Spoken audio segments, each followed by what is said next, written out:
સ્વામિનારાયણ વચનામૃત ગઢડા પ્રથમનું 24મું. વાહ. જ્ઞાનની સ્થિતિનું મહાત્મરૂપી ખટાઈનું. વાહ.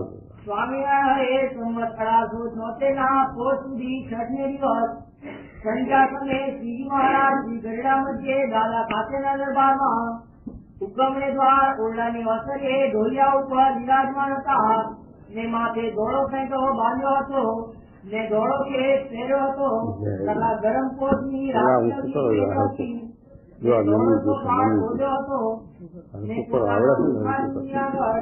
પરમહંસ તથા દેશ દેશના હરિભક્તની સભા ભરાઈને પછી શ્રીજી મહારાજ પરમહંસ પ્રત્યે બોલ્યા છે જ્ઞાને કરીને સ્થિતિ થાય છે તે કહીએ છીએ. વાત સાંભળો, શું કે વાત? તે જ્ઞાન કેવું છે? આ જ્ઞાન ની વાત આવી. અરે તે જ્ઞાન કેવું છે તો પ્રકૃતિ પુરુષ ની ફળ છે અને જ્ઞાન ને વિશે સ્થિતિ થાય છે ત્યારે પ્રકૃતિ પુરુષ નું જે કાર્ય તે કાંઈ નજરમાં આવતું નથી. વાહ, શું વાત આવી સાંભળો. આ વચ્ચાઓ છે ને એનો અભિપ્રાય, એનો સિદ્ધાંત ગીતામાં આવે છે. કયા અધ્યાયમાં આવે તો?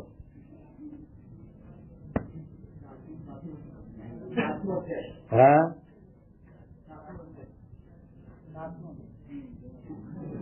13મો ક્ષેત્રક યોગ એનો આ અધ્યાય.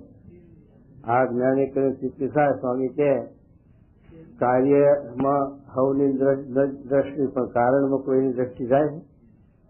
જુનાગઢમાં સ્વામી આ લકડકોટ કર્યો કે લોકો જોવા આવે, શું સ્વામીનો લકડકોટ, પણ સ્વામી ક્યાં લકડકોટ બનાવનારને કોઈ જોતું નથી.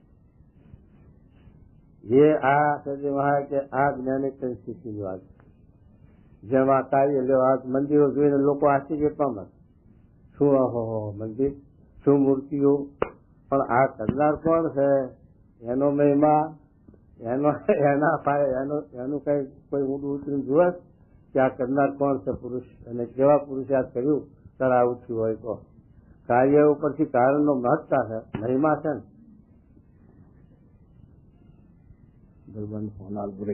હા, શું કીધું કહો? કાર્યનો આ ઉપર સૌની દ્રષ્ટિ જાય પણ કારણ ઉપર ન જાય એટલે યજ્ઞ, અને આ કારણ ઉપર જાય એટલે જ્ઞાન. એટલે મહારાજ આપણે જ્ઞાને કરીને સ્થિતિ થાય ત્યારે એને એક રસ ચૈતન્ય ભાષે છે. એટલે શું આ પેલા કહે છે કે આ સંન્યાસી મહાત્મા બોલે ભ્રમ સબર કર્યો. આ પણ એક એવી દ્રષ્ટિ થઈ ને, ભ્રમ સબર ભર્યો. પણ એમાં બે વાત સમજાય, એકો હમ બહુ સફળ જાય એનો. કેટલાક ભ્રમ બહુ રૂપે છે, કેટલાક એના કાર્યમાં એનું વ્યાપકપણું છે એટલે બહુ રૂપે છે. એમના કાર્યમાં એ બહુ રૂપે છે એ વાત સાચી, પણ એ પોતે સંયમ ભરમુક્ત બહુ રૂપે થતા નથી, અચ્યુત છે. એટલે મહારાજ આ જ્ઞાને કરીને સ્થિતિ થાય તેને એક રસ ચૈતન્ય ભાષે. એટલે અનંત કોટી બ્રહ્માંડનું સર્જન ભગવાનમાંથી થયેલું છે અને ભગવાન એમાં વ્યાપક છે.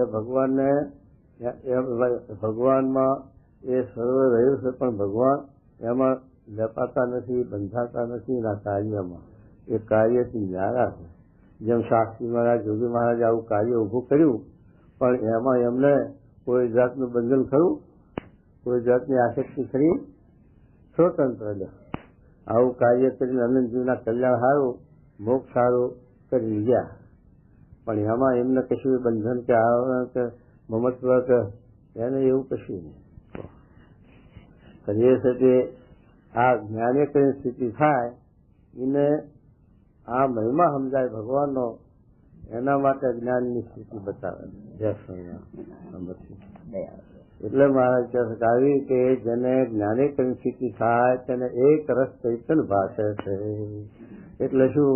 ભગવાનના હામી દ્રષ્ટિ, ભગવાનને જ્યાં જુએ ત્યાં રામજી બીજું ને ભાષે રે. આ ભાત દેખીને ભૂલે નહીં, અનુભવ ઉજાસે રે. આ ભગવાને વિચિત્ર સૃષ્ટિ બનાવી એમાં ભૂલો ન પડે અને ભગવાનમાં ભૂલા પડે એ જ્ઞાનની સ્થિતિ. કાર્યમાં લોભાય નહીં, લેવાય નહીં, કારણમાં બંધાય, કારણનો મહિમા સમજે, એનું નામ જ્ઞાનેકરની સ્થિતિ કહેવાય એમ કે છે મહારાજ. આ જ્ઞાનેકરની સ્થિતિ થઈ હોય તો એને એક ભગવાન જ દેખાય, ભગવાનમય થઈ જાય. જ્યાં જોયે ત્યાં રામજી, પછી શું મહારાજે ભગવાનની દ્રષ્ટિ થઈ અને ભગવાનમાંથી આનંદ કોટી બ્રહ્માંડનું સર્જન થાય છે, એમાં હમાય છે. તો એક ભગવાન સામે દ્રષ્ટિ આ છે કે 13મા અધ્યાયમાં ગીતાને એ જ લખ્યું, ક્ષેત્ર નિયોગ, ક્ષેત્ર જ્ઞાન ક્ષેત્ર, અનંત કોટી બ્રહ્માંડ છે એ ભગવાનનું ક્ષેત્ર છે, અને એના કરનારા ક્ષેત્રજ્ઞ ભગવાન છે. જેમાં દેહના ક્ષેત્રજ્ઞ જીવ છે અને આ દેહ એનું ક્ષેત્રજ્ઞ છે. દેહમાં વ્યાપક છે અને દેહમાં વ્યાપીને રહેવા છતાં હૃદયમાં વિશેષપણે રહ્યા છે. અને તે દેહના ગુણ એમાં આવતા નથી, દેહનું બંધન એને નથી. અજ્ઞાન હોય એને લઈને આપણને ભાષે પણ છે તે મહારાજે ભાગવતમાં લખ્યું છે કે આ છે તે આત્માને વસ્તુગત એ જન્મ મરણ નથી, એવો છે તે અધ્યાય 10મો લખ્યો છે 41. અને બીજામાં લખ્યું છે કે જીવ ઈશ્વરને જન્મ મરણનો શું હેતુ છે, જન્મ મરણ સાચી છે. અને પણ લખ્યું કે આત્મા ભ્રમરૂપ છે તો એને અવિદ્યા સાથે સંબંધ કેમ, એવો પ્રશ્ન પાછળ. આવા પ્રશ્નો ભાગવતમાં પણ લખેલા.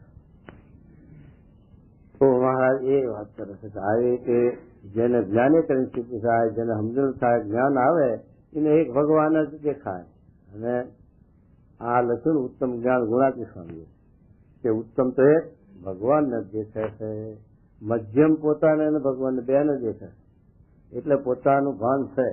પેલો તો ભગવાનમાં લીન થાય એટલે પોતાનું ભાન જાય, પોતાનો ભાવ કરી જાય. અને છે જે કનિષ્ઠનું ત્રણે લખ્યું, મારા ભગવાન, ધામ અને પોતે ત્રણે દેખાય. આ એક સમજણની વાત છે, નિર્વિકલ્પ સ્થિતિની વાત છે. તો એ મહારાજ આ જ્ઞાનેકરની સ્થિતિ થાય એની વાત આપણે ના સમજાવશે. જ્ઞાનેકરની સ્થિતિ થાય તેને એક રસ ચૈતન્ય ભાષે છે. એટલે તે કારણમાં એની દ્રષ્ટિ છે, કારણમાં વસ્તુ છે, બીજું એના કાર્યમાં મોહ નથી. આ પૃથ્વીનો વિકાસ ગુણાતી સ્વામી એક શબ્દ લખ્યો કે પદાર્થનો આ જંતનો વિચાર કરવો, મધ્યમાં ન જોવું, મધ્યમાં મોહ રહેલો. ચિંતી આ વસ્તુ ક્યાંથી ઉત્પન્ન થઈ અને એનું પાછું સમાવર્તન ક્યાં છે એ જુએ તો એને ખબર પડે કે આ પૃથ્વીમાંથી આ પ્રગટ થઈ જતું અને એ પાછી થોડે એનો લય થઈ જાય છે પૃથ્વીમાં. એટલે પછી આ મધ્ય સ્થિતિ એની છે, એમાં આપણને ઈશક છે, આ શક્તિ છે, મોહ. પણ આ ચંદ્રમાં જોવા જઈએ તો એમાં કઈ છે નહીં, એક જ પૃથ્વી જ છે, બીજું કઈ નથી. એ મહારાજ 51માં સમજાયું પાછું કે જેમ જેમ એને સત્પુરુષનો સમાગમ થાય છે અને એની દ્રષ્ટિ જેમ જેમ પર થતી જાય છે, બળતી જાય છે, તેમ તેમ એને સાથે દ્રષ્ટિ પૃથ્વી આકારે વર્તી થાય તો આ બધું પૃથ્વી જ દેખાય. જે વસ્તુ છે એ બધી પૃથ્વીનો વિકાસ છે. સોનું કોતો હોય ને, હીરા કોતો હોય ને, માણેક ઝવેરાત કોતો હોય ને, આ બધી પદાર્થ માત્ર એ પૃથ્વીમાંથી ઉત્પન્ન થઈને પૃથ્વીમાં હમાય. એટલે મહારાજ કે પૃથ્વીના આકારે દ્રષ્ટિ થાય તો એક પૃથ્વી જ ભાષે છે, બીજું કાંઈ નથી ભાષે. લો એમ છે તે જળની વાત કરી કે પૃથ્વીનો જયારે લય થાય છે ત્યારે ગંધ રૂપે જળમાં લીન થઈ જાય છે. એટલે પૃથ્વીનું અસ્તિત્વ રહેતું નથી, ગંધ રૂપે રહે. એટલે જળના આકારે દ્રષ્ટિ થાય તો એક જળ જ ભાષે, જળ વિના બીજું કાંઈ દેખાય નહીં, ભારે. એમ પૃથ્વી, જળ, તેજ, વાયુ, આકાશ કરતા કરતા ક્યાં ગયા?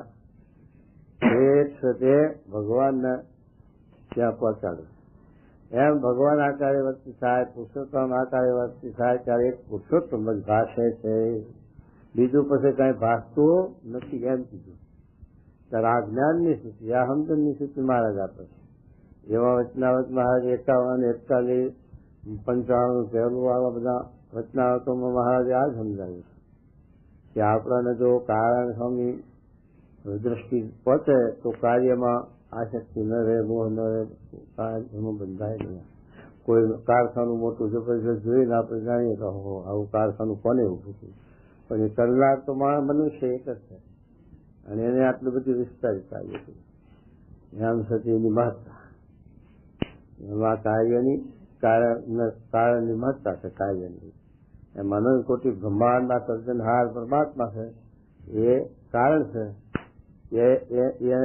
એમાંથી ઉત્પન્ન થશે. એટલે એ ભગવાન સિવાય આપણને બીજું કઈ ન દેખાય. જે છે વસ્તુ સાચી, પણ એની મહત્તા નહીં, એની મોટપ નહીં, એનો મહિમા નહીં, એને જીવમાં કઈ અસ્તિત્વ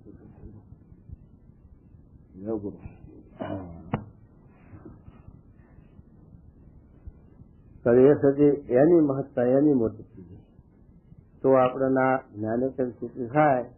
તો આ મહારાજ સમજાવે છે આપણને કે એક બ્રહ્મ જ ભાષે, બીજું કઈ નહીં, ભગવાન ભાષે. અને પુરુષને પ્રકૃતિનું કાર્ય એટલે એ ભગવાનની દ્રષ્ટિએ કરીને જે આ મૂળ પુરુષ અને મૂળ માયા એ ઉત્પન્ન થઈ અને પછી એને આશા બધું રચના કરી શકે, એ બધી ભગવાનની દ્રષ્ટિથી, ભગવાનની પ્રેરણાથી, ભગવાનની ઈચ્છાથી. એટલા માટે છે એનું કાર્ય એમાં કોઈ મોહ ના પામે, એમાં બંધાય નહીં. જેમ ભગવાન છે એ ભગવાને આનંદ કોટી બ્રહ્માંડનું સર્જન કર્યું, એમાં ભગવાન ક્યાંય બંધાતા નથી, લેવાતા નથી, એના મોહ નથી, આશે. અને જેમ છે આ મોટા પુરુષે આવું બધું ઉત્પન્ન કર્યું, આખો સંસ્થાન સંપ્રદાયના કરોડો રૂપિયાની મિલકત ઉભી કરી, પણ એમાં એમને તો કઈ ઈચ્છત નહીં, આસક્તિ નહીં, મોહ નહીં. એમ છે તે એ ભગવાનમાં અમને જેમ આસક્તિ મોહ નથી, એમ મહારાજે લખ્યું કે અમને જેમ ક્યાંય બંધન નથી, એમ તમને પણ આ વાત સમજશો તો ક્યાંય બંધન થશે. કયું વચનાવત બોલ્યા? હા, અને બીજું હા, ફરાકો એવા બોલ્યા. ભજનના 13 વાત મહારાજે લખી, કારણ પુનામાં લખી, પણ આમાં વિશેષ મહારાજે સમજાવ્યું કે આવી રીતે તમને આ વાત સમજાય છે તો અમને જેમ થશે બંધન નથી, રહેવાય છે, તમને પણ રહેવાય છે, એમ કીધું.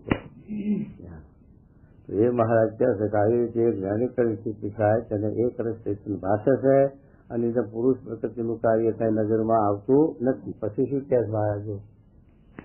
અને જ્ઞાન વિશે સ્થિતિ થાય છે ત્યારે પ્રકૃતિ પુરુષ ને પ્રકૃતિ પુરુષનું જે કાર્ય એ કઈ નજરમાં આવતું નથી, અને એનું નામ જ્ઞાન પ્રલય કહેવાય છે.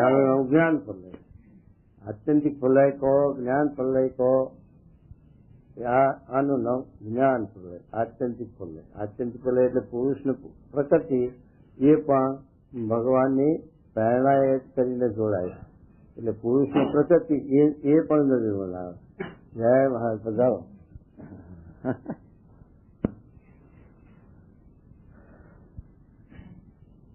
તો એ પણ મહારાજ કહે છે કે પુરુષને પ્રકૃતિ છે એનો પણ મહિમા, એનો ભાર નહીં, કારણ કે મૂળ પુરુષ છે એને શાસ્ત્રોમાં બહુધા પુરુષોત્તમ કહ્યા છે. એટલે એને પુરુષોત્તમ નારાયણને તો મહારાજે એકત્રિકામાં પૂછ્યું કે પુરુષનું વ્યાપકપણું કીધું, શાસ્ત્રમાં પુરુષને પુરુષોત્તમ કીધા, તો પછી પુરુષોત્તમ ને પુરુષનું અંતર કેટલું, એનું કેટલું છેટું કેટલું? તો મહારાજે આ સમજાયું કે જીવને ઈશ્વરને વૈરાટને, જીવને વૈરાટને જેટલું અંતર એટલું વૈરાટને અને પુરુષના અંતર, અને વૈરાટને પુરુષના અંતર એટલું પુરુષને અને પુરુષોત્તમના અંતર, એટલી પુરુષોત્તમની મહત્તા છે. પણ પુરુષોત્તમની પહેલા કરીને પુરુષ પ્રકૃતિ સાથે જોડાઈને આ બધો સર્ગ ઉત્પન્ન કરે છે, એટલે વ્યાપકપણું એનું કીધું શાસ્ત્રમાં. પણ ભગવાન કહે છે કે મારી પ્રેરણાથી મારી ઈચ્છા છે માટે મારું સમજવું, એમ લોયાના 15માં મહારાજે વાત પણ કરી. આવી રીતે જ્ઞાની કરી સ્થિતિ થાય એના આ વાત જીવમાં બે સમજાય. અને મહારાજે 55 પહેલામાં લખ્યું છે કે અમારી આમ નજર, અમે બુદ્ધિવાળા છીએ તો અમારી આમ નજર ફૂગે છે, અને જે બુદ્ધિવાળો હોય એના આમ નજર ફૂગે, અને અમને બુદ્ધિવાળો ગમે છે, અને બુદ્ધિવાળાને આ સાથે સમજાય છે, એમ મહારાજે લખ્યું. તો શું કહેશું? જુઓ, અને એવી સ્થિતિ થાય છે તેને એકરાશ ચૈતન્ય ભાસે છે હા ને તેને વિશે એક ભગવાનની મૂર્તિ રહે છે ભાઈ પણ બીજો કોઈ આકાર રહેતો નથી. અને ભગવાનની મૂર્તિ રહેશે એક રસ ચૈતન્ય ભાષે એટલે શું અક્ષરધામ સચ્ચિદાનંદ બ્રહ્મ એને વિશે ભગવાન બિરાજમાન છે અને એ ભગવાનના માં જ વર્તીની જાય છે. કાર્યમાં બંધાતો નથી, કારણમાં બંધાય છે. કારણ ભગવાન છે અને કાર્ય એનું આનંદ કોટી બ્રહ્માંડ છે. આ જે બધી એ વિચિત્ર સૃષ્ટિ રચી ભગવાને એ એમનું કાર્ય છે. એ વિચિત્ર સૃષ્ટિમાં ભાત દેખી ભૂલે નહીં અનુભવવું જ છે. એમ આ વિચિત્ર સૃષ્ટિ મારે કે પોતે એક પણ ભાત જુદી જુદી. માદર પાત તો એનું કાપડ તો મિલનું એનું પણ પછી પેલા કાપવા વાળા નોખી નોખી ભાત પાડે અને નોખો નોખો રંગ ચડાવે એટલે લોકોને એમાં આશક્તિ થાય મોહ થાય લે. અમારે હીરાવાળા લેવા જાય એક સજે ટુવાલ તો હોય જ આખો એક સજે ફૂટનો જ લાંબો પડો પણ સજે પેલો બતાવે ત્યારે કે 5 રૂપિયા આમથી સારો આમથી ઉત્તમ છે તો એને કાપડ પણ પેલો સાપ સારી હોય ને ભાઈ ચિત્ર વિચિત્ર ભાતી રંગબેરંગી એટલે એને એમાં આના આ રૂમાલ 5 આના 10 તો કે 10 ના કાકા લે તો રૂમાલ તો 5 નો 5 નો પણ આ ભાત દેખીને ભૂલે એમ ભાત દેખીને ભૂલા પડે છે. એટલે મારે કે ભાત દેખીને ભૂલે નહીં અનુભવ ઉજાશે. એમ આ જીવ જગતના જીવ છે એ બધા પ્રકૃતિના કાર્યમાં છે તે બંધાણા અને ભગવાનના ભક્ત છે ભગવાનમાં બંધાણા. આટલો ફેર પડ્યો તો શું કહેજો. અને એવી સ્થિતિ થાય છે તેને એકરાશ ચૈતન્ય ભાસે છે ને તેને વિશે ભગવાનની મૂર્તિ રહે છે પણ બીજો કોઈ આકાર રહેતો નથી. અને ક્યારેક તો એ પ્રકાશમાં ભગવાનની મૂર્તિ પણ દેખાય નહીં, એકલો પ્રકાશ જ દેખાય છે ને ક્યારેક તો પ્રકાશ પણ દેખાય ને ભગવાનની મૂર્તિ પણ દેખાય. જય લખું મહારાજ હા દુશ્મન જયમાં પગ રાખ્યો નિર્ગુણ ને સગુણ જયમાં રાખ્યો કોઈ ખાતો ન કાઢે. આચાર ભગવાનનો તમે નિર્ણય કરો છો કયો આચાર લાવો તો આ ભગવાન વિતરે એ તો આ લોકમાં આવ્યા તારે એ સ્વરૂપ ધરી ધામમાં કેવું સ્વરૂપ જો નિર્ણય લાવો એનો તો પછી એને સાથે પછી આ એક રસ ચૈતન ભાગ પછી શું કરે. એટલે મારે જય રાખ્યું કે ક્યારેક તો તેજમાં મૂર્તિ પણ દેખાય છે અને ક્યારેક તો તેજ જેટલું જ દેખાય છે. ત્યારે ત્યાં કરીએ તેજનું પ્રધાનપણું તેજનું બહુપણું જેમ આપણે સૂર્યનારાયણ બપોરે ઉનાળામાં આવે ત્યારે એનું પ્રતિબિંબ આપણે જોઈ નહીં શકીએ. એના હામું તમે જોશો તો આંખો અંદાજ એટલું તેજ હશે પછી પ્રતિબિંબ જોવા પણ તમને નહીં જોઈ શકાય. એમ છે કે જયારે તેજનું પ્રધાનપણું હોય ત્યારે એટલું તેજ દેખાય ને મૂર્તિ ન દેખાય અને ક્યારેક તો મૂર્તિ દેખાય ને એનો પ્રકાશ નહીં દેખાય. એટલે બે મહારાજે રાખ્યું કે ક્યારેક તો આ તેજની અંદર ભગવાનની મૂર્તિ દેખાય છે અને ક્યારેક તો તેજ પણ દેખાય છે. હવે બે ની સ્થિતિ કેમ થાય છે બતાવે સાંભળો. એને જ્ઞાને કરીને સ્થિતિ જાણવી અને જેવી ભગવાનની મૂર્તિ પ્રગટ દેખાય છે તે મૂર્તિને વિશે અખંડ વૃત્તિ રહે તેને કરીને એવી સ્થિતિ થાય છે. બસ આ સ્થિતિ થવાનું કારણ બતાવ્યું. પાછું એમને નથી થતી, પરોક્ષ પણ થતી નથી, શાસ્ત્રમાં પણ થતી નથી કે કવિ સાથે કોઈના સમાગમથી એ થતી નથી. એ તો છે મારે કીધું આવી રીતે પ્રત્યક્ષ ભગવાનનું સ્વરૂપ છે. ભગવાન સ્વયં પોતે હોય અથવા કોઈ આવા પોતાના ભક્ત દ્વારે પ્રગટ હોય, ગુણાતી સંત દ્વારે પ્રગટ હોય, સત્પુરુષ દ્વારે મહારાજ પ્રગટ હોય તો એવા ભગવાનનું પ્રગટ સ્વરૂપ એના સંબંધે કરીને એના સમાગમે કરીને આપણને આ સમજણ આ સ્થિતિ થાય છે જીવનમાં. એટલે જેમ મહારાજે હાથમાં લખ્યું એકાંતિક નો ધર્મ એકાંતિક થતી જ પ્રમાણે એમ બેયની સ્થિતિ નિર્ગુણપણાની સ્થિતિ પ્રગટ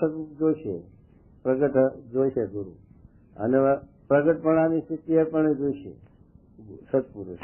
બે સ્થિતિ સત્પુરુષના સમાગમે થાય છે. એ આ વચન છે એ સોરઈમાં છે એવું ને એવું પંચાળાના બીજામાં લખ્યું. સાંખ્ય યોગનું જ્ઞાન આપ્યું ત્યાં લખ્યું મહારાજે કે સાંખ્યવાળાનું યોગવાળાની બેયની સમજણમાં તે આ ફેર શું છે કે સાંખ્યવાળા છે એ બધાનું નિરાકરણ કરી અને ભગવાનનું જે સર્વજ્ઞપણું, વ્યાપકપણું, અંતર્યામીપણું એને અનુમાને કરીને એમાં વર્તી રાખે અને એનું મનન ચિંતન કરે. અને યોગ વાળા છે એ આ પ્રત્યક્ષ મૂર્તિનું આલંબન લે છે અને એમાં વર્તી રાખે. એટલે મારે કે બે માર્ગ સાચા છે, બે માર્ગને જો યથાર્થ અનુસરે તો જીવનું કલ્યાણ પણ થાય છે. અને મોટા એ પ્રમાણ કર્યું, 7 શબ્દો મહારાજ બોલ્યા. અને બેમાં ઉપાસનામાં ઘણો ફેર છે અને સાધન સરખા. આવું લખ્યું. સાધન સરખા શું છે કે શ્રવણ મનન નિર્યાસ નિર્ગુણ વાળા નહીં કરવું પડે, સગુણ વાળા નહીં કરવું પડે. તે ના યાદ ન રહે મૂર્તિ. આપણે અત્યારે આ મૂર્તિ પ્રત્યક્ષ છે, આ આરતી આપણે કરવા જઈએ, દર્શન કરીએ, પણ આપણાને છે તે શ્રવણ મનન કર્યા વિના સાક્ષાત્કાર થાય છે? નથી થતો. આપણે દર્શન કરીને આવીએ ને ભૂલી જઈએ. મહારાજ છે તે કેવા શણગાર કર્યા છે એવું આપણે ડોક્ટર સ્વામી બહુ પૂછાવ પહેલી કલાક કાઢ્યો હતો કે ઉપર દર્શન કરીને આવે ને પછી બધા એને પૂછે હવનું તો યાદ હોય એવી રીતે નોંધતા એવું કરતા. પણ એવું મહારાજ કેમ કહે છે કે આવી રીતે જયનું પ્રમાણ લીધું. એમાં આમાં પણ એ વાત કરી મહારાજ, આમાં 24માં પણ આ સમજાવે આવી રીતે જે છે તે ભગવાનનું આ જ્ઞાન થાય છે. આવું એ બે જ્ઞાનની પરિસ્થિતિ તો પ્રગટની છે. પ્રગટ ભગવાન કે સત્પુરુષનો જોગ થાય એના સમાગમ કરીને એમને છે આ બે સમજણ આપણા જીવમાં આવે અને આવી સ્થિતિ થાય છે, આવી સમજણ થાય છે. અને ભગવાન પછી એને પરોક્ષ થતા નથી. જેમ પહેલાજીને પરોક્ષ ન ચાલ્યો. પહેલાજીને જ્યાં જોયે ત્યાં રામજી હતું તે સાંભળવામાં ભાવતા હતા તે બતાવ્યું. જો છે તે ના એમાં નીચે પાકો ના હોય તો બોલી ના થાય, ડગમગાડે, પ્રગટ થાય કે ના થાય, ખાલી જાય તો શું થાય. પણ એમને ડરતા હતી, નિશ્ચય હતો કે છે ભગવાન બધે. તો એ ભગવાને દર્શન રૂપ ધર્યું ને દર્શન દીધા. માટે ભગવાન સર્વજ્ઞ છે, જીવ સ્વરૂપે બધે વિચરે. સહજાનંદ સિંધુરે આ સભર ભર્યો, એમ સર્વવ્યાપકપણું છે એ સભર ભરેલું. અને એક ઠેકાણે ધામમાં બિરાજમાન છે એ વ્યતિરેક છે અને એમના ઈશ્વરીય થઈને બધે વ્યાપક છે. એ છે તે ભગવાન. એટલે બેયનો જે યથાર્થ નિશ્ચય હતો, અન્વયપણું વ્યતિરેક પણ બેયનો યથાર્થ નિશ્ચય હોય તો પંચાળાનું ચોથું જીવ ભાવ ને મનુષ્ય ભાવમાં બેયની સમજણ હોય તો પછી કઈ વાંધો રહે જ નહીં. એમ બે સમજણ સમજવાની, એક દેશી નહીં. પ્રત્યક્ષ ભગવાનના સ્વરૂપનું એ જ્ઞાન અને એમનું વ્યાપકપણું, દિવ્ય સ્વરૂપનું, નિર્ગુણ સ્વરૂપનું પણ મહારાજ કે જ્ઞાન. આ બે ની જો સમજણ જે બહુ છે તો પછી વાંધો ના આવે. એમ પંચાળાના ચોથા મહારાજે આ મોટું વચનાથ પંચાળા ચોથું બહુ વિસ્તાર કર્યો મહારાજ. જીવ ભાવનો છે તે સમજણ પાડી છે અને મનુષ્ય ભાવની પ્રત્યક્ષ મૂર્તિની આપણે સમજણ પાડી છે. અને મહારાજો વાત ઘણી વિસ્તારથી કરી. 78નો બીજો નંબર એ છે, 55 ચોથું. હા, વચનાથ મોટું. અરે પછી શું કે જુઓ. અને જેને એવો ભગવાન અને જેને જેવો ભગવાનનો મહિમા સમજાણો હોય તેના હૃદયમાં તેટલો જ પ્રકાશ થાય છે. શું કીધું કહો સાંભળો. જેટલો ભગવાનનો મહિમા સમજાય, ભગવાનનું જેટલું સમીપણું થાય એટલું ભગવાનનું સુખ આવે, એટલું ભગવાનનો મહિમા સમજાય, એટલું જેમ જેમ છે એના ઢુકડો થતો જાય, મહિમા સમજાતો જાય. એ કયું એક સારંગપુરનું 17મું પણ આપ્યું કે 55નું પહેલામાં પણ આપ્યું. એ મારે કે જેમ જેમ સમીપમાં જતો જાય, ઢુકડો થતો જાય એમ એમ છે ભગવાન ઉપર પણ ધરાતું જાય. મહારાજે ખજો ત્યારથી તે મહાપ્રલયના અગ્નિ સુધી મુક્તના ભેદ પાડ્યા. એ ભગવાન આ જીવ છે એ ખજોત્યા જેવો છે, એને ભગવાનનો સત્વનો જોગ થાય છે. પછી એમ જેમ જેમ એને તે જ્ઞાન થતું જાય છે તેમ તેમ ખજોત્યા જેવાથી પછી દીવા જેવો, મશાલ જેવો, વીજળી જેવો, ચંદ્રમા જેવો, સૂર્ય જેવો મહારાજ ભેદ થયા. અને એમ એમ ટુકડું થયા પોતાનામાં પછી ભગવાનનું પરપણું જણાતું જાય, એમ પોતાનામાં પણ એ સામર્થ્ય વધતી જાય. એટલે છે તે પોતાને પણ એ છે તે જીવ ભાવ સમજાતો જાય અને પોતે પણ વૃદ્ધિ પામતો જાય. ખદ્યોત્યામાંથી પોતે મહાપ્રલય નાગની જેવો થાય એટલે ભગવાનનો સમીપ પણ આવ્યો, નજીક પણ આવ્યો. એ મહારાજ ભેદ એવા સમજાયા.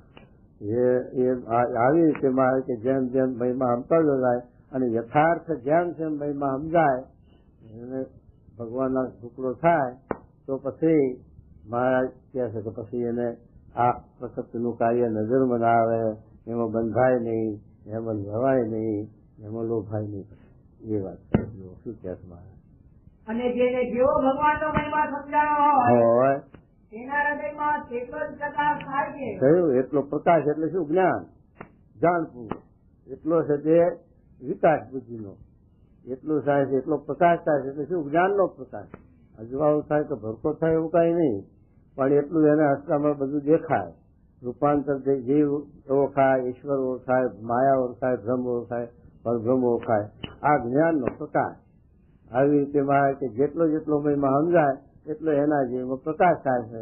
પછી એક રસ ચૈતન્ય ભાષે ભગવાન એકલા જ દેખાય અને જ્યાં સુધી આપણા પ્રકાશમાં ખામી છે ત્યાં સુધી બધું દેખાય ભેગું. અવતાર દેખાય ને ઈશ્વરીય પેલા દેવતાઓ દેખાય ને ભગવાન દેખાય અને બધું હાલે છે. અને જેમ જેમ પરપણું થતું જાય પછી ઓહો આના કરતા હિસાબમાં નથી. અમારે સાથે પેલા સ્ટેશન ઉપર, અમદાવાદના સ્ટેશન ઉપર શાસ્ત્રી મહારાજ જાય આવે ત્યારે એ વખતે નંદા સાહેબ સ્વામીનો થતો રંગ અને સ્વામીનો મહિમા અને વળી પાછા પ્રધાન એટલે નંદાજી આવે સ્ટેશન ઉપર એટલે શહેરમાંથી, કચેરીઓમાંથી કલેક્ટર ને મામલતદારો ને એવા બધા કેટલાય અમલદારો વહાં પડે. નંદાજી મિનિસ્ટર એટલે મોટા એમના વાહ ફરે. આપણાને નંદાજીનો મહેમાન ના હોય પણ એવા વાહ ફરે ત્યારે આપણે નહીં સમજાય કે આ તો આમના છે મોટા, ત્યાં સુધી ખબર ના પડે. એ છે જે એમ આ મહિમા આપણને સમજાય. પછી આ કોઈનો ભાર ન રહે, દેવતાઓનો ભાર ન રહે, અવતારનો ભાર ન રહે. અવતારી પુરુષોત્તમ નામનો મહિમા સમજાય એટલે પછી એ બધા એનો સમન્વય ભગવાનનો. એટલે ભગવાન સિવાય પછી ક્યાંય વચ્ચે ચોટે બનાવીને સમજાય. એટલે મારે કહે છે કે જેમ જેમ મહિમા સમતા જતા તેમ તેમ એને આ દરતા થતી જાય અને પછી એને આ પ્રકૃતિનું કાર્ય નજરમાં ના આવે. જ્યાં સુધી મહિમામાં ઓછપ છે, મહિમામાં ઉણપ છે ત્યાં સુધી તે કંઈક નો કંઈક ભાર રહી જાય, કંઈક નો કંઈક લોચો રહી જાય જીવમાં. એટલે ખોદો રહી જાય, ખોદો. તો એ મહારાજ કહે શું કહે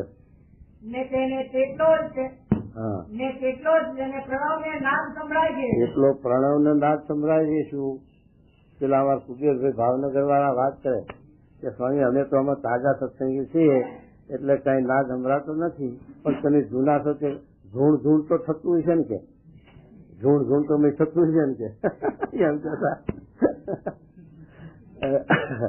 આ નાદ સંભળાય શું છે? મહારાજ કે મહારાજ પ્રગટ થયા અને પછી મહારાજનો મહિમા સમજવો એમાં કોઈ સુખ સંતાજી જેવા કે કોઈ છે અવતાર જેવા કે અને કોઈ સર્વોપ્રિય પણ છે. પણ જેને ના સમજાતો ઓહો કૃષ્ણથી મોટા કહી નાખ્યા તો એને એ સહન થાય નહીં. એટલે નાદ પ્રણવ નાદ આ સંભળાય. ભગવાનના મહિમાના શબ્દો એ નાદ છે. એ મહિમાના શબ્દો સમજવા એ જો છે આપણે એ સ્થિતિને એ સમજણ ના હોય તો જીરવી ન શકાય, સહન ન થાય, ભાગી જાય અહીંથી. આપણે સ્વામિનારાયણ ભગવાનને સર્વોપરી કહીએ તો આ બીજા હોય કોઈ અવતારના ઉપાસક માતામાં જોઈને તો એને ના હદે ના પસે. અમારા ડાંગરી મહારાજ જેવા કેવી કથા કરે અને 50,000 માણસ, લાખ માણસ ત્યાગ જેવામાં તો ભેગા થાય અને સાંભળે એવી કથા લડાવે. પણ 55નું પહેલું વચનાવત જે સમજાયું નહીં અમને. નિરણ મુક્ત સ્વામી વચનાવત આપ્યું કે ગાંધીજી મહારાજ આ વચનાવત વાંચતો હતો તો જોઈને આ શંકર ભગવાન તો પુરુષોત્તમ નારાયણ આગળ ત્યાં પેનની કેટલી પ્રાપ્તિ થઈ હોય ત્યાં ચોપડો એ સમજેલો ના સમજાણું ના છે ત્યાં જીવમાં હજુ એ જો આવું થાય પછી એ છે જ્યાં સુધી જેમ તેમ યથાર્થ જ્ઞાન ન થાય, યથાર્થ મહિમા ન સમજાય ત્યાં સુધી એ વાત જીવમાં વધશે નહીં, એ શબ્દ સહન થાય નહીં. ભડાકા તડાકા થાય. ભડાકા તડાકા છે આ શબ્દોના. હવે એ જીરવવા, એ સહન કરવા, એ જયારે છે તે આપણી દ્રષ્ટિ વિશાળ થઈ હોય, જ્ઞાન થયું હોય તો એ ભારે ન પડે, ને ભારે પડી જાય સમજવું. તો શું કે જુઓ. અને જેટલો જેને ભગવાનનો નિશ્ચય હા મહિમા સમજાય છે તેને કેટલા ભૂંડાઘાટ બંધ થઈ જાય છે. નચિકેતાને જો છે તે કઈક સમજણ હતી, કઈક જ્ઞાન હતું, તો એમ રાજાએ ધર્મરાજાએ એમને વૈકુંઠ શ્વેતદીપને બધા ધામ બતાવ્યા અને બધા તમને અહીં રાખીએ, આવી રીતે રાખીએ, પણ મારે કે ક્યાંય રહેવું નથી. મારે તો જ્યાં કાળની ગતિ ન હોય અને કાળથી ફળ ક્ષણ હોય એ રહેવું છે, એ રહેવું છે. હવે એ કોને સમજાય એમને કહો. એ જીવમાં એમને એ સમજણ ચાલે ને કે તો ગમે ત્યાં લેવાઈ જાય, બંધ થઈ જાય. પણ એવી રીતે જે સમજણ એમને આવી તો એમને એ બધા એની ગણતરી ના ગણી અને બધાથી ફર્જ છે અને જવા પ્રયત્ન કર્યો. નથી કહેતા આ ઉપનિષદમાં એમનું વાંચન કેવું મોટું વાંચ્યું છે, 10-15 પાના ભર્યા. પણ એ સુધી કહેવાનું શું કે એના બાપાએ એને યમરાજાને શું કહેતા, એના બાપા ગાયોનું દાન દેતા, દાંત પડી ગયેલી હોય એવો ગાયડી ગાયો.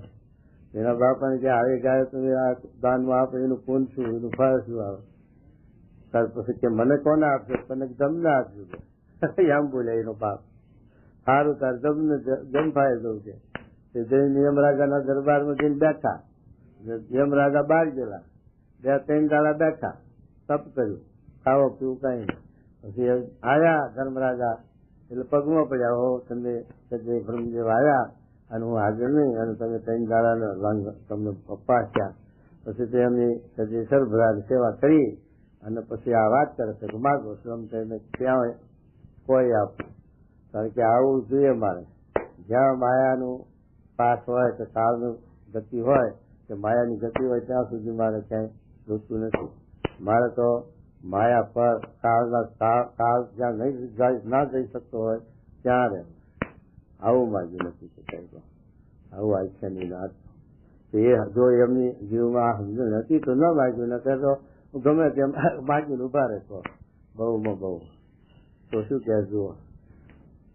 અને જયારે ભગવાનનો નિશ્ચય યથાર્થ થાય છે, યથાર્થ નિશ્ચય થાય છે, યથાર્થ મહિમા સમજાય છે, ત્યારે તેને ભૂંડાઘાટ માત્ર થઈ જાય છે. પછી ભૂંડાઘાટ જગતના આસક્તિના મોહના ઘાટ બધા થઈ જાય.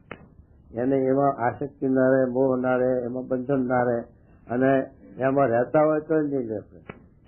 જે છે તે આ કારખાના ઉભા કરે છે પણ સમજણ વાળા હોય છે એને વર્તતા નથી અને સમજણ ના હોય એને બંધન કરે છે, દુખ્યો કરી દે. એમ આવ્યા છે જો આવી સમજણ મહારાજ કેસે આવે તો પછી એને આ જીવને એમાં બંધન, એમાં મોહ આસક્તિ ના રહે. અને આવી જેને સમજણ થઈ તો ગ્રસ્ત હતા જનક રાજા, અમરીશ રાજા, પર્વતભાઈ, ગોરધનભાઈ, કલ્યાણભાઈ, દાદો ખાતર એવા જે હરિભક્તો હતા અને આવી જેને સમજણ આવી તો એને ઘર બાર બૈરા છોકરા કોઈ બંધન કર્યું નહીં. કોઈ પદાર્થનું કે કોઈ ધનનું કે કોઈ સંબંધીનું કે મોહ ન રહ્યો અને ભગવાનની જ ભક્તિ કરી. એ ગ્રસ્ત હતા છતાં પણ આવી સમજણે કરીને એ બધું એમના જીવમાં દેખાય પણ સપના જેવું દેખાય. ત્યાં થોડા દાડાનું છે આ બધું. એટલે પછી એને એમાં બંધન ન થાય. આવી રીતે સમજણ કરીને વ્યવહારમાં રહેતો હોય અને વ્યવહારથી બહાર નીકળે તોય બંધન ના થાય. પણ જો સમજણ ના હોય તો ત્યાગી થાય તોય બંધન થાય ને ગ્રસ્તમાં રહેતો હોય તોય બંધન ન થાય. જો સમજણમાં ફેર હોય તો સમજણ ઓછી હોય. એમ મહારાજ કહે છે કે આવી રીતે જેને યથાર્થ સમયમાં સમજાણો પછી એને આ પ્રકૃતિના કાર્યમાં મોહ ન થાય, તેમાં બંધાય નહીં, લેવાય નહીં. ભલે એમાં રહેતા હોય તો નહીં. તો શું કહેજો. જેમ લીંબુની એ ચીરે ચૂસી હોય, આ લીંબુનું દ્રષ્ટાંત આપ્યું કે લીંબુની ચીર ચૂસી ત્યાર પછી દાંત ખટાયા એટલે આપણે રોટલો ખાવો હોય તો ભેગા દાંત ન થાય. કે જે કઈ ખાવું હોય તો એ ખટાશને લઈ અને દાંત અંબાઈ જાય પછી દાંત એ ખવાય નહીં. આખું ગળી જાય તો ભલે, તો એ ખવાય નહીં. અને એમાં ફરી 5-10 લીંબુ ચૂસી ગયા હોય તો ઘણા એવું થયું હતો અમારા નિરંજ મોકલે હતા 10-15 લીંબુ ચૂસી જ જાય કોરે કોરા. મેં કીધું તમને આ ખટાશ કેમની હદે અને કેમની તમે ખવાય સુહાય એક ખીર રહી તું આ બધા 10-15 લીંબુ ચૂસી જાઓ વગર કાંઈ ભેગું નહીં એટલો કોરે કોરા તું આવી રીતે ચૂસી તો એને ખટાશ ના એને લાલ અંદાડે ને આપણે ખીર ચૂસી હોય તો ખાતું હોજરી બળે ખટાશ પછી શું કહેજો જેમ લીંબુની એક ખીર ચૂસી હોય તો થોડા દાંત અંબાય હા પણ હળવા ચણા ચવાય ખરા. હવે પોતા ચણ્યા હોય ને પેલા ફોલવા તો ચવાય ફોલવા ધોરેવાળા ફોલવા બહુ વખણાય. જોગી મારા ઘરે જાય ફોલવાની ઉજાણી કરાવે. મૂળા ને ફોલવા મૂળા અને ફોલવાની મજા બહુ આવે. ગાંઠિયા હોય તો ગાંઠિયાની ને મૂળાની મજા આવે. એ આપણે યાદ ને ઘરે નહીં કે પેલા કોઠારી હરિપ્રસાદ ને બહુ ભારે બહુ છે સ્વામી વિશે ભેદ બતાવ્યું. મંદિરમાં ઉતાર્યા અને હવા સાંજે સ્વામી કોઈ દાડો સાંજે કશું લે નહીં તો એ ઉપર ઉભા રહીને પૂરી અને દૂધ ખવડાવ્યું. સ્વામી જોગી બાપા કશા નડે નહીં છતાં પણ ઉપર બેઠા હરિપ્રસાદ અને કે લ્યો આટલી આખા કોઈ પ્રસાદી લેવી જ પડશે. તે જોગી મહારાજે 2 પૂરી અને થોડુંક દૂધ લીધું અને મને કે તમે દેવો મારા જોડે. મને તમે લો તો હું લઉં ને કે નહીં કે એમ કરી અને લીધું. અને પછી સવારમાં ઉઠ્યા ત્યારે તે પછી બગાયા મૂળા જેવું અને પછી ત્યાં ઉત્સવ મંદિરમાં જ કર્યો. દ્વારકાના મંદિરમાં જ ઉત્સવ કર્યો. નારળાના શિવાભાઈ હરિભક્તો હતા કંઈક 35 માણસ હતું કરી. અને પછી બપોર થયા એટલે એમના લાડવા જોયેલા કે આમ તકેલા જોયા તપતા ગોર નહીં હે બેઠા લાડવા વાળ અને એવા લાડવા થારમાં કરીએ. એ થારના લાડવા પછી સ્વામી ને ઉભા ઈર્ષા પોતે અને પોતે ઉભા રહીને જમાડે. સ્વામી સંતવાળ એમ બધાને આવી રીતે ભાવથી ત્યાં રાતે રાખ્યા હતા ને જમાડ્યા હતા સ્વામીને. એ સાથે ધોળેરામાં અને ધોળેરામાં ઉજાણી સ્વામી કરી દાળિયાની હરે પછી કે જો દાળિયા હળવા ચડાય પછી જો આખું લીંબુ ચૂસ્યું હોય તો ચણા ચવાય નહીં તો ચણ્યા ન ચવાય ને મગનો દાણો પરાણે ચવાય તો એ બાસેલો હોય તો કાચો તો ના જ દાંત નથી આવે. અરે અને જો ઘણા લીંબુ ચૂસ્યા હોય તો રાંધેલો ભાત પણ ચવાય નહીં. રાંધેલો ભાત ન ખવાય. લીંબુ ચૂસામાં આવ્યો હોય તો એમાં દાંત અંબાઈ જાય કે ભાત ચડેલો ભાત ન ખવાય. હા તેમ ભગવાનનો નિશ્ચય અને મહાદેવજી જે ખટાઈ ચડી હોય તેની 4 અંતઃકરણ ને 10 ઇન્દ્રિય રૂપ જે ગાડ્યો તે સરે અંબાઈ જાય છે. દાદા ખાતર હતા અને એમને મહારાજનો મહિમા મહારાજની નિષ્ઠા અને આ જગતનો શ્વાસ થયેલો તે મહારાજ એમના ઘેરથી ગયા કારણ કે એમને કઈ બાળ બચ્ચું નતું. અને પછી આ ઘરા એ જીવા ખાતર એમ જાણે ત્યારે દાદો નહીં હોય ત્યારે આપણો છે ને બધો. અને જીવા ખાતર ને સત્સંગનો મહિમા એવો જીવમાં દર્દ નહીં એવો મહિમા નહીં. એટલે આ લોકોને એમ થાય કે દાદાનો જો વંશ નહીં હોય તો આ ઘરા એના હાથમાં જશે અને સત્સંગ કરી જશે દરબારમાંથી અને સત્સંગ રહેશે નહીં. માટે જો દાદો ફરી ઘર કરે અને એને વસ્તી દીકરા એકાદાય થઈ જાય તો પછી વાંધો નહીં. સત્સંગ દરબારમાં રહે અને દાદા ખાતરનો વંશ પણ રહે. આ હિસાબે મહારાજને વાત કરેલી એમના ઘેરથી કે આ છે દાદાને મહારાજ એકવાર જો થાય અને આવી રીતે થાય તો આ સત્સંગ જાગતો રહે, સંતોનો આવર જવર રહે દરબારમાં, એટલા માટે કહો. તો પછી મહારાજે વાત કરી દાદા આપણે બીજું ઘર કરવું છે. મહારાજ એ વાત કરશો ને હવે મારે જંજાળમાં પડવું નથી. ના મકર ગયા અને પછી મહારાજે સમજાયા કે જો દાદા આ સાથે મારી ઈચ્છા છે, તમારે તો વાસના નથી, તમારે આ શક્તિ નથી, ઈચ્છત નથી, પણ મારી ઈચ્છા છે કે દરબારમાં જો વંશ હોય તો આ સત્સંગ જીવતો રહે, સાધુ સંતનો પગ રહે, આવવા જવાનું રહે, સાધુ સંતનો ઉતારો રહે. માટે આટલી મારું વચન માનો. અને પછી મહારાજ કે હું છે જેમ રથ હાંક્યો હતો ને અર્જુનનો કૃષ્ણ ભગવાન સાચી ચાલવા એમ કે હું તમારી જાન આપીશ, તમારું રાવણ હું આપીશ, પણ મને હશે ત્યાં તમે મારું આટલું વચન માનો કે મહારાજે મણ ઉભા કર્યા, એમાં પછી સંકીર્તન ગાવા પડ્યા, નારી પિસા ચાકી મત કરની આશા. નારી પિસાચાની આશા ન કરવી, મારે કે રવા દો ભાઈ રવા દો, અત્યારે આ ટાઈમ નથી બોલવાનો. મહાન દાદાને ઉભો કર્યો છે અને પાછો બેસી તો પછી બીજા કીર્તન બોલાવ્યા મહારાજની મૂર્તિના અને પ્રેમના ભક્તિના.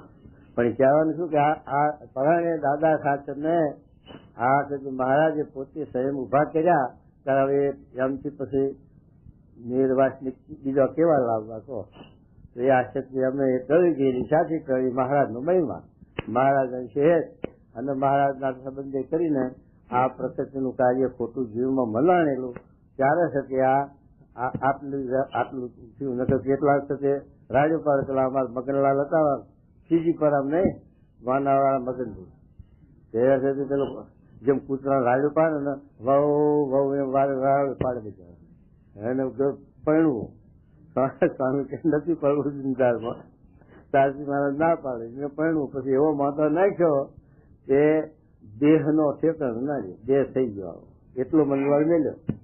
પછી તો છેવટ પછી મંગળવારનું દુઃખ જણાવ્યું પડે, હે સ્વામી મને હવે દેહમાં આ શક્તિ નથી અને હવે મને લઈ જાઓ.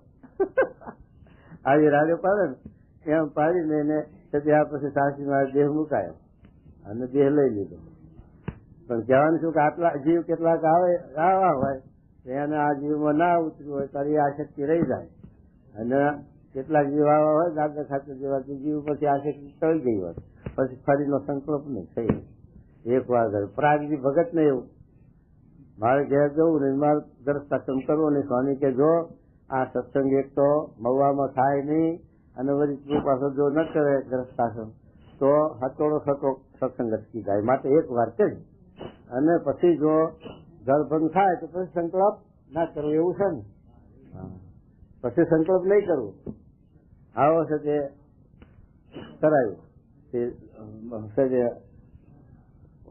પ્રાગજી ભગત ને પણ એવો છે કે સ્વામીનો સંબંધ, સ્વામીનું જ્ઞાન, ગોપાલ સ્વામીનું જ્ઞાન તો એવો હશે કે અમને ઉપશે એટલે છે નહીં પડવું જોઈએ. પછી પડ્યા સ્વામીની આજ્ઞા કરી પછી ઘર ભંગ્યા પછી સંકલ્પ કર્યો નહીં, મોડી વાત કરજો એ આશક્તિ નીકળી ગઈ કહેવાય. એમ આ ગ્રસ્તો છે એ આ વ્યવહાર મળે પણ સ્વામીનો સંબંધ હોય, શાસ્ત્રીનો સંબંધ હોય, જ્ઞાન હોય તો તે એમાં બહુ ઊંડા ઉતરે ને બંધ થાય ને લેવાય.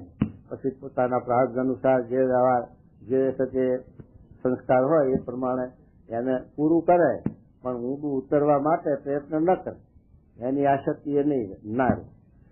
જેમ છે જેટલું સમજાણું એટલું એમાંથી સમેટવાનું કરે પણ ઊંડું ઉતરવાનું ન કરે. ઊંડું ઉતરવાનું કરે ત્યારે એમ સમજવું કે હજુ એમાં સત્ય કંઈક રાગ છે, હજુ એમાં આશક્તિ છે, ન કે એના માટે તો પાછી વર્તી વાળી લે બસ સજે હવે સંભાળ ના સંભાળ છે કરનાર કરશે.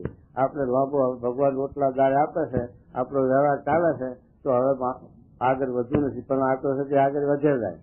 અને છે તે ભગવાને વ્યવહાર સારો આપ્યો હોય, રોટલા આપ્યા હોય, સુખી જીવન વિચાર કરતો હોય પણ તો ખેડૂત જમીન વધારવા કરે એમાં ઉડાડવા કરે, વેપારી હોય તો કઈ પેટીઓ ખુલ્યા કરે, શોપ વધારે કરે.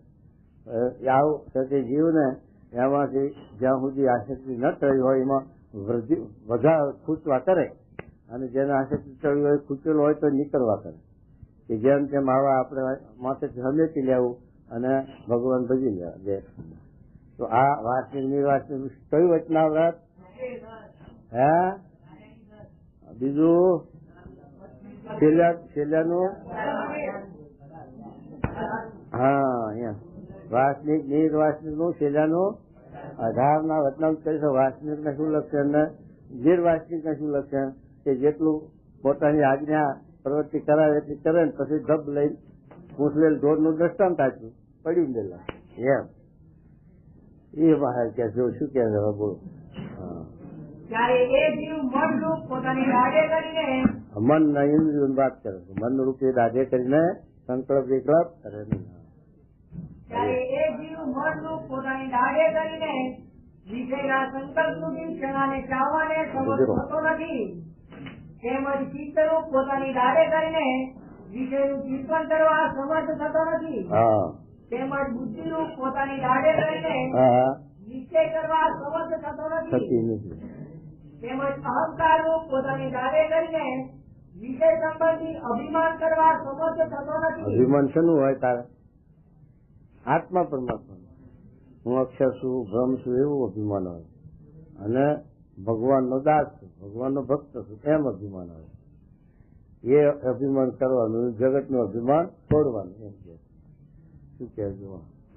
તેમજ પંચ જ્ઞાનેન્દ્રિયો ને પંચ કર્મેન્દ્રિયોનું જે દાડો છે તે દાડે કરીને ચેતેન્દ્રિયોના વિષયરૂપ જે ક્ષણા તેને ચાવવાને સમર્થ થતો નથી.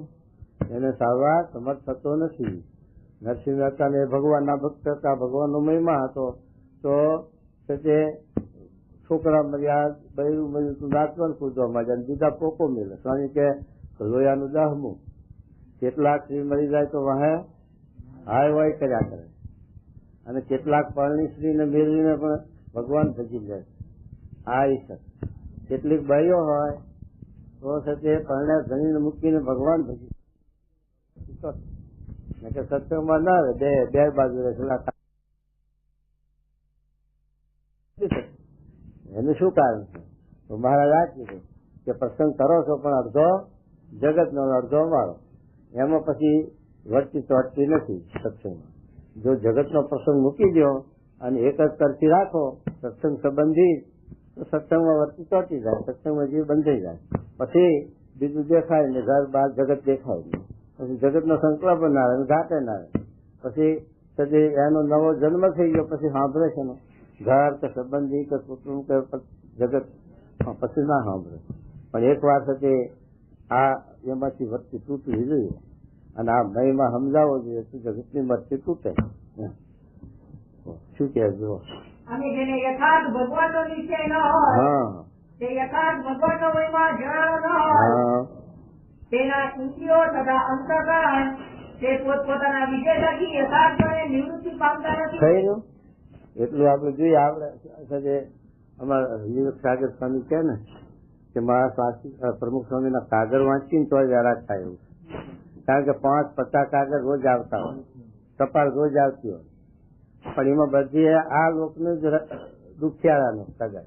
હે સ્વામી મારે આમ તકલીફ છે ને, હે સ્વામી મારે આમ દુઃખ છે ને, હે સ્વામી મારે એમ છે. હવના કાગળ આવતા હોય પણ કોઈ એવો કાગળ ન લખે પ્યારાજીના ગોળી કે તે મારા સાથે આ જગતના મોહમાંથી મારી મુકાન પેલું ફગવા ભક્ત ચિંતા ફગવા માંગ્યા કે મહારાજ તમારી આ માયા, તમારી આ લીલામાં હું બંધાવું નહીં, મોહ ન થાય અને મારા સાથે ભગવાન ભજાય. તો એવો સાનુકૂળતા કરો એવો કાગળ કોઈ ના લખે. પણ હવે વ્યવહારના કાગળ, દુઃખના કાગળ લખે.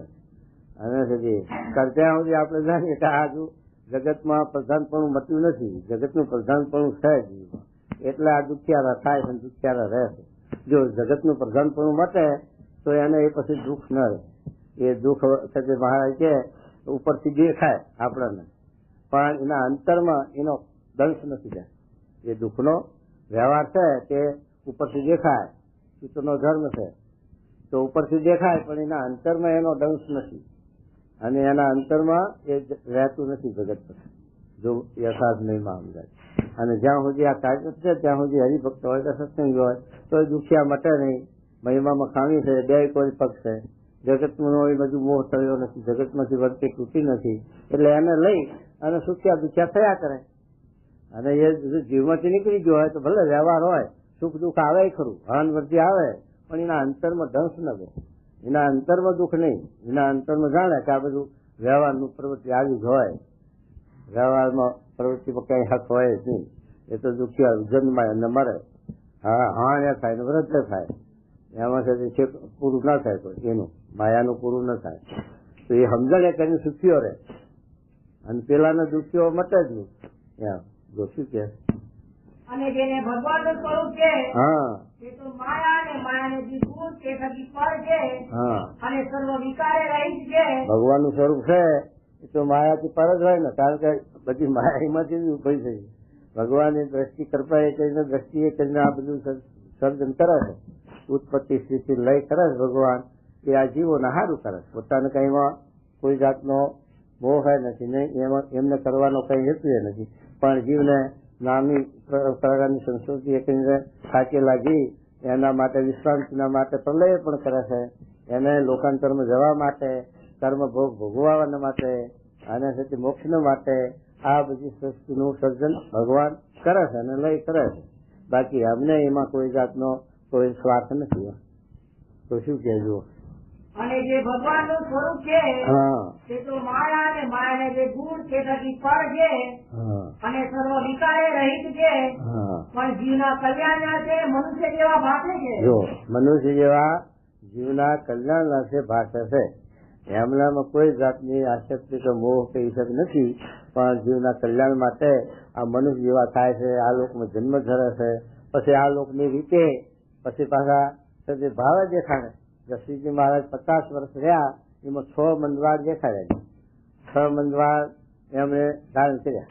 એમાં 6 મંદવાર એ સતી મહારાજ 5.5 મહિના દેહ રાખ્યો એ મંદવાડમાં, અને 5.5 મહિના મંદવાર રાખી અને પછી અંતર ધ્યાન થયા. એ તો એવું દેખાડી દો.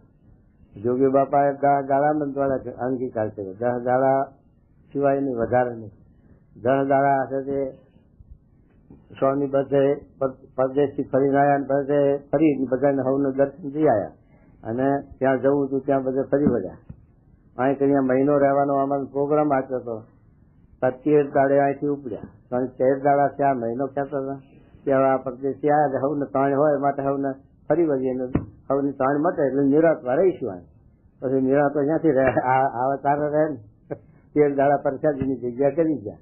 પ્રમુખ સ્વામી ઉતરે છે એ એમના માટે ઉતારો કરેલો, પછી 13 દાડા એમાં રહ્યા, પ્રસાદીનું કર્યું. હવે પ્રમુખ સ્વામી એમનું સ્વરૂપ જવાબ અને જોગી બાપા ફરી અને ગોંડલ ગયા. ગોંડલ રહ્યા મહિનો 2 મહિના, પણ પછી એ 13મી તારીખ ને 13મી તારીખે પેલું હાથેથી જેવું આવ્યું, નાતે નાતે સંતોને કે મને પથારીમાં સુવાઈ એમ કરીને પથારી લઈ ગયા. અને પછી તો ડાક્ટર બીજું ત્રીજું કરે 13મી એમાં છે, 13મી અંતર ધ્યાન થઈ ગયા. તે 10 દાડા બરોબર 10 દાડા રહ્યા પથારીમાં, ત્યાં સુધી વિતરણ કર્યું. તો શું કે જુઓ ભગવાન ને વિશે જે અલ્પમતિ વાળા છે તે જેવા દોષ કરશે છે એ ભગવાન ને વિશે તો એકે દોષ નથી, પણ કલ્પનાની બુદ્ધિમાંથી એ દોષ કોઈ કાર્ય કરવાના નહીં. જીવના જગતના જીવ હોય ભગવાનમાં મોટા પુરુષ એવા ભાવ પડે. પ્રમુખ સ્વામી મોટા ભગવાન છે, મોટા પુરુષ છે, તો કેમ આમ ન કર્યું, કેમ આમ થયું, એટલે આથી મોતિયા ઉતરાયા અત્યારથી. બીજા જે કુસંગી હોય છે એને વાંચો થાય. કોઈ મહારાજ મોતિયા ઓપરેશન કરાવી લે, પથરી મોટી આવડી નીકળી. અને આવા દેહના ભાવ દેખાડા કે જેને મહિમા ના હોય અને જેને એને પછી આ મનીષ ભાવ આવે તો આ મોટા પુરુષ છે ને આપણા માણસને જેવું જેમને દુઃખ થાય છે અને બધું થાય છે, તો પછી મોટા છે ને. પણ ભાઈ એ છે તે બધું થાય છે એ સાચું છે, પણ એમની સાથે ક્રિયા જુઓ, પ્રવૃત્તિ જુઓ. એને સાથે આ લોકમાં મારે કે હજારો જીવના કલ્યાણ સારું, દેહના પરવા નથી કરતા, દેહનો ભાવ નથી, અને સાથે આ કાર્ય કરે છે. તો આપણને એટલી ખબર પડે ને કે આ બીજા દરેક જગતના જીવની જે ક્રિયા છે અને આ પણ એ ક્રિયા કરે, છતાં પણ આમાં ફેર છે. આ ક્રિયા કરે છે આ જીવોના કલ્યાણ સારું કરે છે, અને આપણે જે ક્રિયા કરી છે આપણા દેહ સારું, દેહના સંબંધી સારું કરીએ, એટલે એમાં એમાં આટલો ફેર પડી ગયો. પણ એ જીવ જગતના જીવ ના સમજી શકે, અને ભગવાનના માર્ગે ચાલ્યા, ભગવાનના ભક્તો હોય એને આ સત્ય સમજાય મહિમા. તો શું કે જુઓ તેમાં જે ભગવાન ને કામી સમજે છે તે પોતે અત્યંત કામી થઈ જાય છે, અને જે ભગવાન ને ક્રોધી સમજે છે તે પોતે અત્યંત ક્રોધી થઈ જાય છે, ને જે ભગવાન ને લોભી સમજે છે તે તો અત્યંત લોભી થઈ જાય છે, ને જે ભગવાન ને ઈર્ષ્યાવાન સમજે છે તે પોતે અત્યંત ઈર્ષ્યાવાન થઈ જાય છે. એ આદિ જે દોષ ભગવાન ને વિશે કલ્પે છે તે તો જેમ સૂર્ય સામે સૂર્યની ફાટ ભરીને નાખીએ તે પોતાની આંખમાં પડે છે. સૂર્ય તો બહુ ઊંચા રે ક્યાં પાસે 11,000 કરોડ માઇલ એ દૂધ પાકતી છે, પણ એ પાછી આવે ને આમ ઉછાળે એટલે પાછી આવે, પોતાની આંચો પૂરે. એમ ભગવાનમાં તો એક ભાવ નથી, દોષ નથી. અને પેલા ક્યાં 55 કે લોયાના 28 ગુણ લખ્યા, 55 ચોથામાં લખ્યા ને કે મારું તારું પારકું પોતાનું, એવા 28 ગુણ લખ્યા. એ બધા ભાવ દેખાડે ભગવાન. તો પણ છે ભગવાનના ભક્તો એને મહિમા રહે, પણ જગતના જીવ તો એની અવજ્ઞા જ કરે ને. જે છે જેને ભગવાનનો મહિમા નથી અને જે નાસ્તિક જીવ છે એને એ કોઈ દિવસ ગુણ આવે જ નહીં. કૃષ્ણ ભગવાન 5000 વર્ષ થઈ ગયા તો હજુ છે તે જે અવજ્ઞા કરનારા છે એ તો હજુ કરે. હવે ભગવાનને અત્યારે ત્યાં કૃષ્ણ ભગવાન આવ્યા કે તમારા જોવા તોય પણ અવજ્ઞા કર્યા કરે. આ જીવના સ્વભાવ છે, દુષ્ટ ભાવ છે, એટલે છે તે અવગુણ ભાવ લીધા કરે.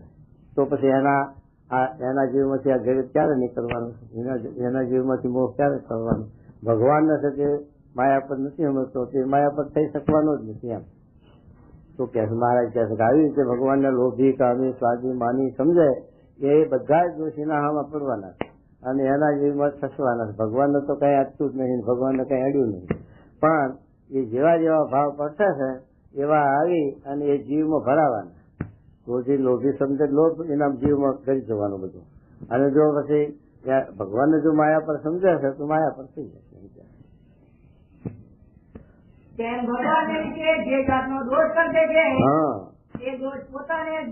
દુઃખ દેશે જોજો. અને પોતાના ગમે તેવા ભૂંડા સ્વભાવ હોય જો ભગવાનને અતિશય નિર્દોષ સમજે તો તે અતિશય નિર્દોષ થઈ જાય છે. પછી બ્રહ્માનંદ સ્વામીએ પૂછ્યું છે કોઈ વિષયમાં પણ પોતાના ઇન્દ્રિયો તણાતા ન હોય ને અંતઃકરણમાં પણ ખોટાઘાત થતા ન હોય ને ભગવાનનો નિશ્ચય પણ યથાર્થ છે તો પણ અપૂર્ણપણું રહે છે અને અંતર શું રહે છે તેનું શું કારણ? શું કીધું? મહિમા સમજાય હોય એમ બોલો બોલો વાતો છે.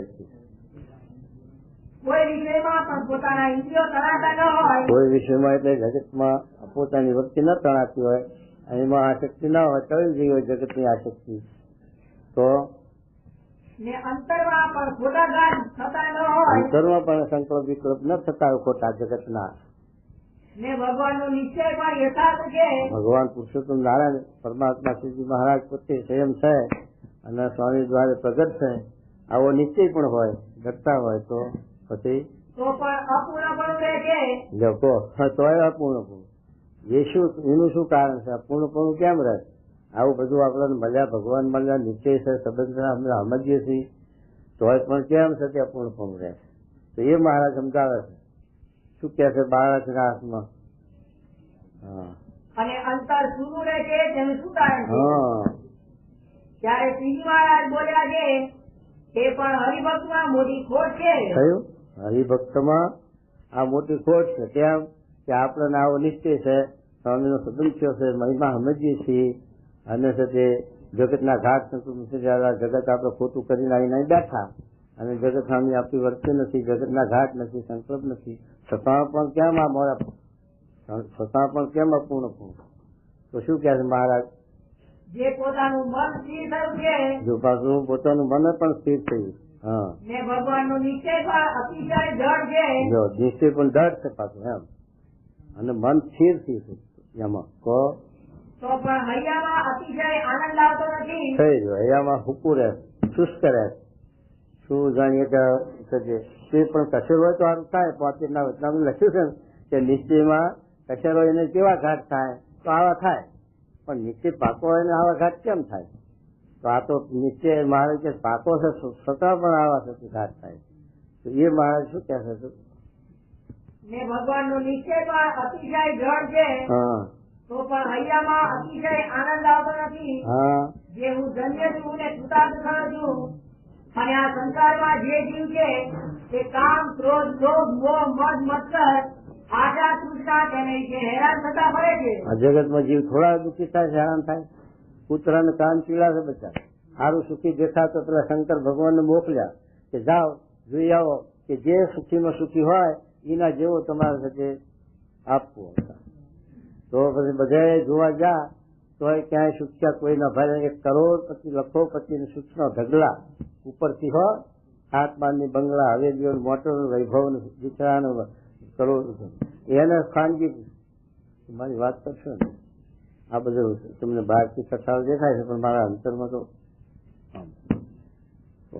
એને બચારાનું દુઃખ બધી સાહેબ છે પણ ખવાતું નથી વસ્તી નથી કંઈક નું કંઈક થતી ઉપાધિ આવી નથી એમ દુનિયામાં જુઓ તો પેલો ફરવા ગયો બધા અવતાર લેવા કે મેલ કરબત્યા મોચુરો ને મોચુરો એના જેવું ક્યાંય સુખ નથી કે આ બેઠા ટપલો તો કીધા એને તો માર્યા કહું આ બધું ધોળા બહુ છે તો ખેતીમાં જોવું તો પૈસો વાળવો પડે છે તો મારી એટલા કોને પાણવા પડે ને બજારના પૂંછડા સાંભળવા પડે તો વેપારી 1000 ને 60 રહેવું પડે ને બધું કરવું પડે આ નોકરી કરતો પારકો તાબેદાર થવું એમ બધું જોતો સેવત આવ્યો કે આ મારો હારો વાંચણો મોચીડો મેચીડા કરબત મેલ કરબત એમ આ જગત નું જોવા જાય તો એવું બધું સુખ્યા દુખ્યા છે બધા દુનિયા તો પછી એ થતી આમાં ક્યાંથી આ શક્તિ રહે આ બીજાનું જોવે તો પોતાને ખબર પડે કે ભાઈ આમાં હાથ નથી તો એ કેમ મહારાજ અને તીવ્ર તાપમાં રાત દિવસ બળે છે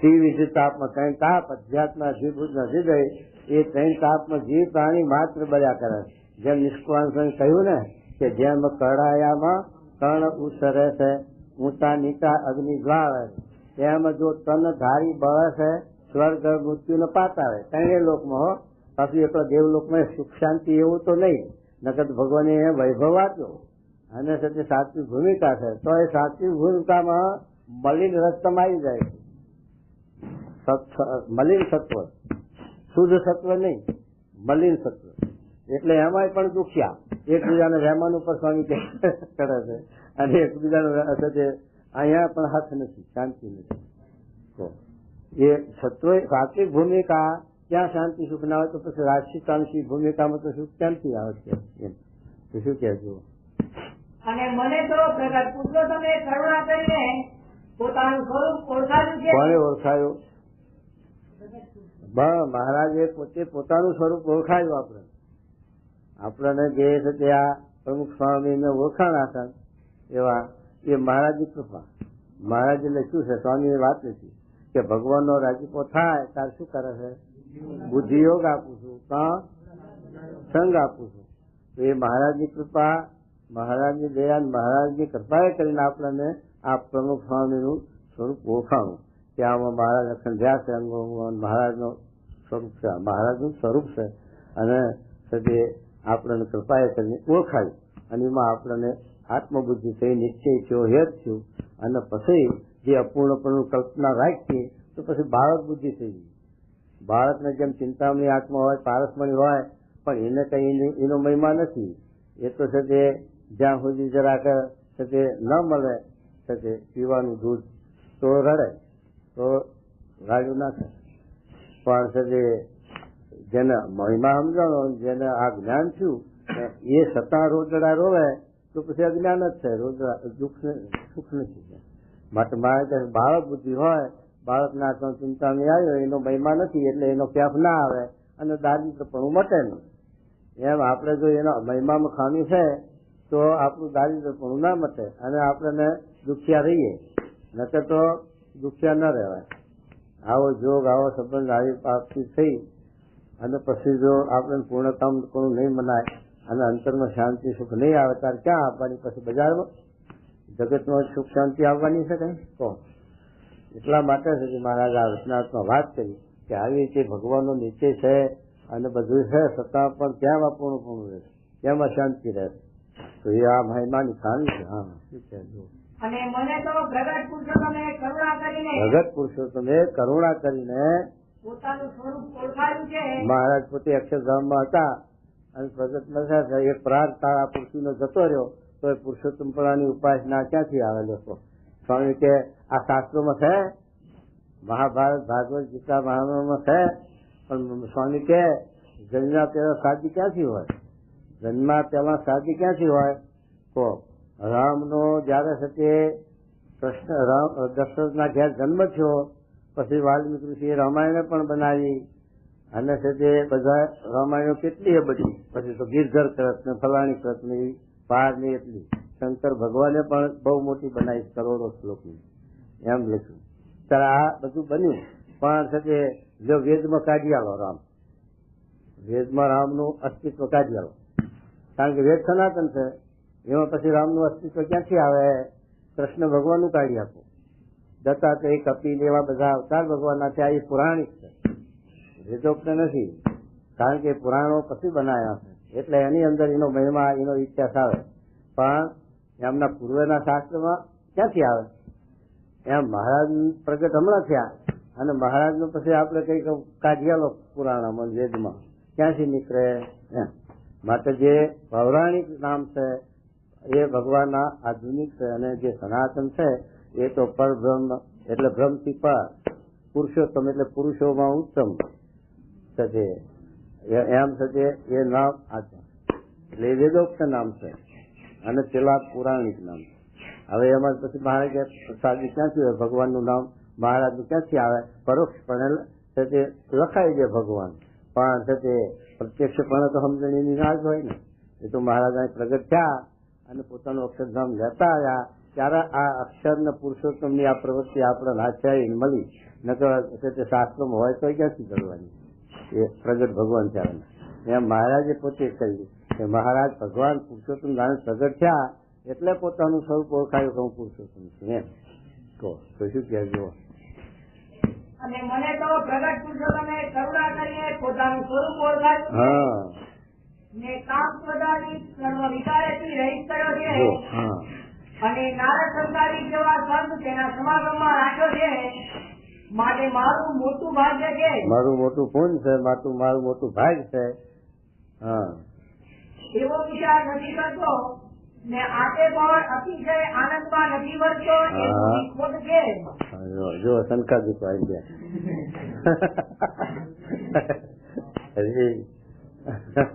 જેમ બાળકના હાથમાં ચિંતામણી દીધો હોય, જો તેમ તેને માર્ગ નથી, એટલે તેનો તેને આનંદ નથી. તેમ ભગવાન પુરુષોત્તમ મળ્યા છે, અને તેનો અંતરમાં આતે પણ કેમ રહેતો નથી, જે મારું પૂર્ણ કામ પણ થયું છે એવું નથી સમજતો. એ હરિના ભક્તને મોટી ખોટ છે. શું કીધું? આમ નહીં સમજતો મહિમા, એને એ હરિના ભક્તને ઘણી ખોટ છે, માટે ખોટ ન રહે એના માટે આ સુધી આપણે મહિમા સમજીને જીવમાં અખંડ આનંદ કરવો, અખંડ આનંદ થવું. મહારાજે નામ પાડ્યા અખંડાનંદ, પૂર્ણાનંદ. જો શંકર ગોપાલજી હરી. અને જયારે કોઈ હરિભક્ત નો દોષ નજરમાં આવે ત્યારે એમ સમજવું છે આનો સ્વભાવ તો સત્સંગમાં ન ઘટે એવો છે. જો શું સાંભળો એ વાત કરી કે આનો તો સ્વભાવ ન ઘટે એવો છે, તો સંતો કેટલો નભાવવા પ્રયત્ન કરે, આશીર્વાદ કેટલું કરે છે, એને સમજાવે, રાખે, બધું કરે, પણ પછી થાકે એટલે શું કરે? પછી હવે જતા કરે, જવા દે. થાકે શું કરવું પડે? ના સમજે, ના માને, પછી ક્યાં સુધી ક્યાં પછી જતા કરે ને કે ત્યાં સુધી કાંઈ કરતા ટકે છે. શું કામ છે એમને કહો? એમને છે તે શું સ્વાર્થ છે? એમને ક્યાં તમારા પાસે હાથેવડું જોડાવવું છે? ક્યાં કો હકાવવા છે? ક્યાં નોકરી કઈ વેપાર કરાવવા છે, ધંધા કરાવવા છે? કહો.